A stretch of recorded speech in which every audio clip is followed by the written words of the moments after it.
Hi friends, எல்லாருக்கும் இனிய காலை வணக்கம். நான் Yoga Vidya great minds campus centre BSc psychology student. நான் இன்றைக்கு உங்களுக்கு எடுத்திருக்கிற தலைப்பு வந்து விசேட தேவையுடைய மாணவர்கள், பிள்ளைகள், அவருடைய பெற்றோருடைய மனநிலைக்கு உளவியலாளர்களாக நாங்கள் என்ன தேவைகளையும் சேவைகளையும் செய்ய போகிறோன்றது. முதல்ல உண்மையா இந்த காலகட்டத்தில் விசேட தேவையுடைய யாரு, விசேட தேவைனா என்ன அப்படின்னா, அன்றாட வாழ்க்கைய சம வயதினரோட நம்ம சமூகத்துல எல்லாரோடையும் போட்டி போட்டு வாழ முடியாம ஏதோ ஒரு விதத்துல தேவை இருக்கிறவங்க, தேவையை நாடுறவங்க விசேட தேவையுடையவங்களா இருக்காங்க. அதே மாதிரி இப்ப விசேட தேவையுடைய பிள்ளைகள் இந்த காலகட்டத்துல, இந்த நவீன யுகத்துல நிறைய இப்ப இருக்கிற பிள்ளைகள் வந்து நிறைய விசேட தேவை, ஸ்பெஷல் நீட்ஸ் பிள்ளைகள் இருக்கிறாங்க. அப்படி நம்ம பார்க்கும்போது விசேட தேவைன்னா நடக்க முடியாதவங்க, பார்வையில பிரச்சனை உள்ளவங்க, இல்ல கேட்க முடியாதவங்க, அப்படி மட்டும்தான் இல்லை. அதுல கிட்டத்தட்ட 17 வகையுடையவங்க இருக்கிறாங்க. அந்த 17 வகையும் இந்த உலகத்துல போட்டி போட்டு தங்களுடைய வாழ்க்கையை முன்னுக்கு கொண்டு வர்றதுக்கு ரொம்ப கஷ்டப்பட்டு இந்த வாழ்க்கையை போராடி கொண்டிருக்கிறாங்க. அந்த மாதிரி இருக்கும்போது இந்த பிள்ளைகளோட வாழ்க்கையோட போராடுற அந்த பெற்றோர், விசேட தேவையுடைய பிள்ளைகள் இருக்கிற ஒவ்வொரு வீட்டிலையும் இருக்கிற பெற்றோர், அந்த தாயின் மனநிலை எப்படி இருக்கும், அவங்க இந்த சமூகத்தை எதிர்கொள்ற பிரச்சனைகள் என்ன மாதிரி இருக்கும், அது ரொம்ப நம்மளால வார்த்தைகளால சொல்லிட்டு நம்ம ஜஸ்ட் லைக் தட் இதுதான் இப்ப பிரச்சனைகள் இருக்கு, ஒரு வீட்டுல விசேட தேவையுடைய பிள்ளை இருக்கிறாங்க, ஸ்பெஷல் நீட் இருக்கிறாங்க அப்படின்னு சொல்லிட்டு நாங்க எஸ்கேப் ஆயிட்டு போக முடியாது. ஏன்னா அந்த வாழ்க்கை ரொம்ப கஷ்டமான ஒரு வாழ்க்கை. ஏன்னா கடந்த 6 வருஷமா நான் வேலை செய்யறது, சேவை செய்யறது விசேட தேவையுடைய பிள்ளைகளுக்கு. எங்க இருந்தாலும், எந்த இடத்துல எங்க பிள்ளைகள் இருக்கிறாங்கன்னு சொன்னாலும் நானா தேடி போய் அந்த பிள்ளைகளை கூட்டிட்டு வந்து அவங்களுக்கு என்னால என்ன செய்ய முடியுமோ அந்த சேவையை இவ்வளவு காலம் நான் அவங்களை செஞ்சு வந்துட்டு இருக்கேன். அப்படி செஞ்சுட்டு வந்துட்டு இருக்கிற நேரத்துல ஒரு நாள் நான் கோயிலுக்கு போயிருந்தப்போ, கோயில்ல ஒரு அம்மா அவர் இருந்து ரொம்ப அழுது அழுது அழுது அழுது பிரார்த்தனை பண்றாங்களா, இல்ல எனக்கு அதை விட்டுட்டு எஸ்கேப் ஆகி கேட்காம வரவும் முடியல. ரொம்ப அழுது, ரொம்ப அந்த அந்த அழுகிய அந்த கண்ணீரையும் அந்த நேரத்தையும் நினைச்சு பார்த்தாலே ரொம்ப ஒரு கஷ்டமான ஒரு நேரம் அது. அப்போ அழுதுட்டு இருக்கும்போது முடிச்சுட்டு அவங்க எழுப்பினப்புறம் நம்ம கேட்டேன், அம்மா ஏன் இவ்வளவு நேரம் இப்படி அழுதுட்டு இருக்கீங்க அப்படின்னு. அப்ப அவங்க சொன்னாங்க, நான் கல்யாணம் பண்ணி திருமணமாகி எனக்கு 5 வருஷத்துக்கு பிறகு ஒரு குழந்தை, ஆண் குழந்தை. அந்த குழந்தை வந்து 2 வருஷம் நான் ரொம்ப நல்லா அழகா பார்த்துட்டு வந்தேன். 5 வருஷத்துக்கு பிறகு பிறந்த குழந்தைன்றனால குடும்பத்துல ரொம்ப சந்தோஷம். எல்லாரும் ஒரு அப்படி பார்த்துட்டாங்க. எனக்கும் நிறைய, ஏன்னா ஆரம்பத்துல நான் ரொம்ப இந்த சமூகத்திலயும் சரி குடும்பத்திலயும் சரி பிரச்சனைகளை கொடுத்த நேரம் இந்த குழந்தை வந்து எனக்கு கடவுள் கொடுத்த ஒரு வரமா என் கையில கிடைச்சாரு.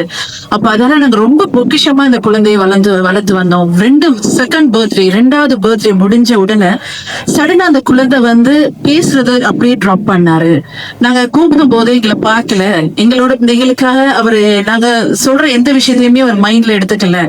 இப்படி சில பிரச்சனைகள் இருக்கும்போது நாங்க டாக்டர்கிட்ட போகும்போது டாக்டர் எங்களுக்கு டயக்னோஸ் பண்ணி சொன்னாரு, பிள்ளைக்கு ஆட்டிஸ்டிக்.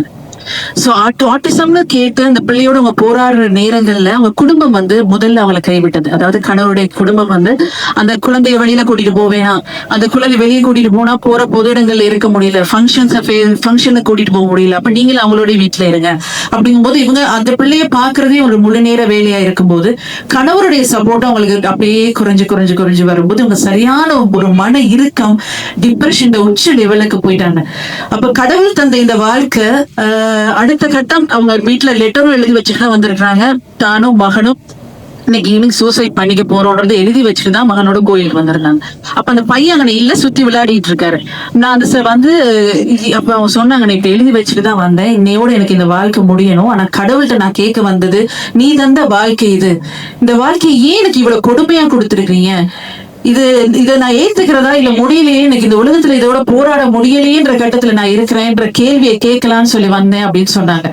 அந்த நேரம் தான் எனக்கு தோணுச்சு, இவ்வளவு வருஷம் நாங்க விசேட தேவையுடைய பிள்ளைகள் எங்க இருக்காங்கன்னு தேடி தேடி சேவை செஞ்சோம், அந்த பிள்ளைகளுக்கான பெற்றோரை மறந்துட்டோமே, அவங்களுக்கு நாங்க என்ன செய்யணும், அவங்களுக்கு நாங்க கொடுக்க வேண்டியது என்ன, அவங்களோட மனநிலைக்கு நாங்க எவ்வளவு தூரம் சப்போர்ட் பண்ணிருக்கணும்ன்றது எனக்கு அந்த நேரம் தான் எனக்கே மனசுல தோணுச்சு. நாங்க தேடணும், அது பிள்ளைகள் புறக்கணிக்கப்படுறாங்க, அவங்கள சமூகத்துல ஒரு நிலைக்கு கொண்டு வரணும், அவங்க வாழ்க்கையை தேர்த்து உயர்த்தி கொடுக்கணும், தனியா நாளைக்கு இந்த உலகத்துல அவங்க சவாய் பண்ணணுன்றதுக்காக சேவை செஞ்சோமே, அவங்களுக்கான இருக்கிற அந்த துணை பேக் போன ஒரு பெற்றோரையோ அந்த தாய் தகப்பன குடும்பத்தை மறந்துட்டோமேன்றது அப்பதான் எனக்கு தோணுச்சு. சோ அப்ப அவங்களோட எனக்கு உண்மையா அந்த நேரம் என்ன முடிவுகள் எடுக்கிறதுன்னு தெரியல. சோ நான் லெக்சரருக்கு கால் பண்ணி அவங்ககிட்ட கதைச்சு அவங்களுக்கு ஒரு கவுன்சிலிங் கொடுக்கறதுக்கு எங்களோட ஏரியால உண்மையாவே அந்த இல்ல கவுன்சிலர்ஸ் இல்ல. சோ நாங்க கிளம்பு கதைச்சு அங்க இருந்து ஒரு கவுன்சிலர் கான்டாக்ட் நம்பர் எடுத்து கொடுத்து இவங்களை கதைச்சு இவங்க ஒரு மனநிலைக்கு வந்து சடனா ஒரு 3 மாதத்துக்கு பிறகு அவங்க என்ன வந்து சந்திச்சாங்க. செஞ்சாங்க. அன்னைக்கு நான் கோயிலுக்கு வந்ததுனாலதான் இல்ல கடவுள் தான் எனக்கு அந்த சந்தர்ப்பத்தை கொடுத்தாரான்னு தெரியல, அன்னையோட முடிஞ்சிருக்க வேண்டிய எங்க வாழ்க்கை இந்த 3 மாசத்துக்கு பிறகு நான் ஒரு புத்துணர்வா இன்னைக்கு என் குழந்தை இல்ல விட்டு வந்துட்டாங்க. தனிமையா போயிட்டு எனக்கு வேணான்னு சொல்லி டிவோர்ஸ் அப்ளை பண்ணிருக்காங்க. ஏன்னா இந்த குழந்தைய விட்டுட்டு போக முடியாது, எவ்வளவு பெரிய ஒரு தப்பு பண்ணிருந்தேன், இந்த கடவுள் கொடுத்த வரத்து நான் மிஸ் பண்ணி திருப்பனேன். அன்னைக்கு கிடைச்ச அந்த சந்தர்ப்பம் அன்னைக்கு அந்த வினாடி நான் உங்களை பார்த்திருக்காட்டி என் வாழ்க்கை வேற மாதிரி ஆயிருக்கும் சொல்லி நன்றி சொல்றதுக்கு வந்தாங்க. நான் சொன்னேன், அம்மா நீங்க எனக்கு நன்றி சொல்றது இல்ல, நான் தான் உங்களுக்கு நன்றி சொல்லணும். நான் செஞ்சிட்டு இருந்தது பிள்ளைகளை மட்டுமே போக்கஸ் பண்ணி எனக்கு அப்பதான் தோணுச்சு, ஐயோ இவ்வளவு பெரிய ஒரு குடும்பம், இவ்வளவு பெரிய ஒரு சமுதாயத்துக்கு நம்ம செய்ய வேண்டிய வேலைகள் இன்னும் நிறைய இருக்கின்றதை உணர்த்தினது நீங்க தான்.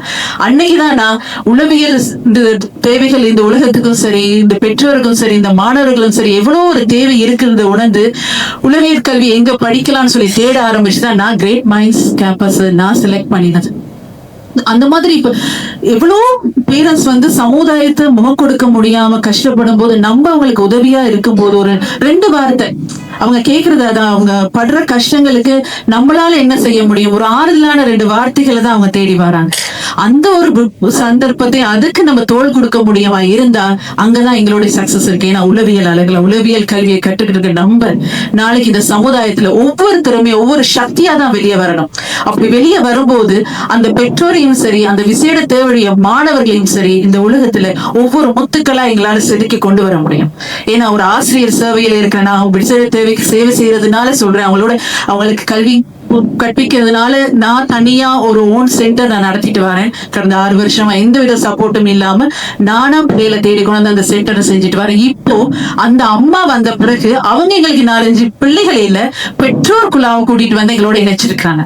இப்ப நாங்க தனியா இருக்கல, எங்களுக்கு பின்னுக்கு ஒரு பெரிய ஒரு சமூகம் இருக்கு, ஒரு சமுதாயம் இருக்கு, ஒரு பெரிய குரூப் இருக்காங்க. அப்படின்னா அந்த பெற்றோர் வந்து இன்னைக்கு இல்ல எங்களை பிள்ளைங்களுக்கு சமுதாயத்துல வெளிக்கொண்டு வர முடியும், போட்டி உலகத்துல எங்களாலேயும் அவங்களோட சேர்ந்து வேலை செய்ய முடியும்ன்ற ஒரு உணர்வு அந்த அம்மா மத்த அவங்களுக்கு சார்ந்த இன்னொரு 3-4 பெற்றோருக்கு கொடுத்திருக்கிறாங்க.